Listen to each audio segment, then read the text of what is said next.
പ്രശ്നം പാർട്ടിന്നൊക്കെ പറഞ്ഞ കുറച്ച് അച്ചടക്കമൊക്കെ വേണമെന്നാണ്. പ്രസിഡന്റ്, ഈ ചൂട്ട് എന്താ ചെയ്യണ്ടേ?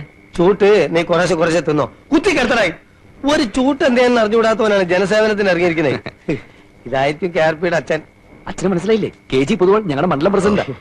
എന്ത് ചോദ്യാണ്, അറിയാണ്ടിരിക്കോ? പ്രത്യേകിച്ച് മാനങ്കര മണ്ഡലത്തിൽ ഒരു വോട്ടർ. അതെ. നമ്മുടെ പേരെന്താണ്? രാഘവൻ നായർ. മിസ്റ്റർ രാഘവൻ നായർ.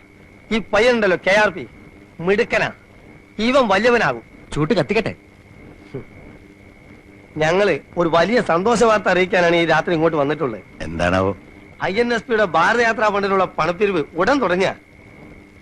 അത് സാരല്ല, 5000 10,000 എത്രയാണെന്ന് വെച്ചാൽ KRP ഏൽപ്പിച്ചാ മതി. അതല്ല ഞങ്ങൾ പറയാൻ വന്നേ.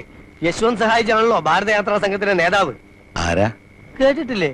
INSPയുടെ ക്യാമ്പയിൻ ജോയിന്റ് സെക്രട്ടറി യശ്വന്ത് സഹായിജി. ഞാൻ കേട്ടിട്ടില്ല. അച്ഛൻ കുറെ കാലം തമിഴ്നാട്ടിലായിരുന്നല്ലോ. അതുകൊണ്ട് തമിഴ്നാട്ടിൽ ജീവിക്കുന്നവർക്ക് ഒരു അഖിലേന്ത്യാ നേതാവിനെ കേട്ടൂടെ? മിസ്റ്റർ നായർ, ഇനിയെങ്കിലും ഞങ്ങളുടെ നേതാക്കന്മാരുടെ പേരുകളൊക്കെ ഒന്ന് ബൈഹാർട്ട് ചെയ്യാൻ ശ്രമിക്കൂ. കത്തിക്കട്ടെ. കൊണ്ടുപോടാ അവിടുന്ന്. അപ്പൊ മിസ്റ്റർ നായർ, അഭിവന്ദ്യനായ സഹായിജി ഈ മാനങ്കരയിലും ഒരു ദിവസം തങ്ങുന്നുണ്ട്. അന്നേ ദിവസം അദ്ദേഹത്തിനുള്ള ലഞ്ച് ഈ വീട്ടിൽ നിന്ന് തന്നെ കൊടുക്കണമെന്ന് KRP ഭയങ്കരമായി അപേക്ഷിച്ചുകൊണ്ടിരിക്കുകയാണ്. ഈ ലഞ്ച് തട്ടിയെടുക്കാൻ ഞങ്ങളിൽ തന്നെ പ്രമുഖരായ പലരും കളിക്കുന്നുണ്ട്. നിങ്ങൾക്ക് ഭാഗ്യമുണ്ടെങ്കിൽ സഹായിജി ഈ വീട്ടിൽ നിന്ന് ഉണ്ണും. അച്ഛാ, അങ്ങനെ വല്ല വീട്ടിൽ നിന്ന് ഉണ്ണുന്ന ആളല്ല സഹായിജി. അല്ല പിന്നെ സഹായിച്ച് ഇവിടുന്ന് ഉണ്ണണേ ദൈവത്തോട് പ്രാർത്ഥിച്ചോളൂ. ഞാനും ശ്രമിക്കാം. അപ്പം മറ്റേ KRP ഓ, ഇനി ചൂട്ട് കത്തിക്കാവോ? എന്നിട്ട് പണ്ടാറടിക്കാൻ ചൂട്ട്.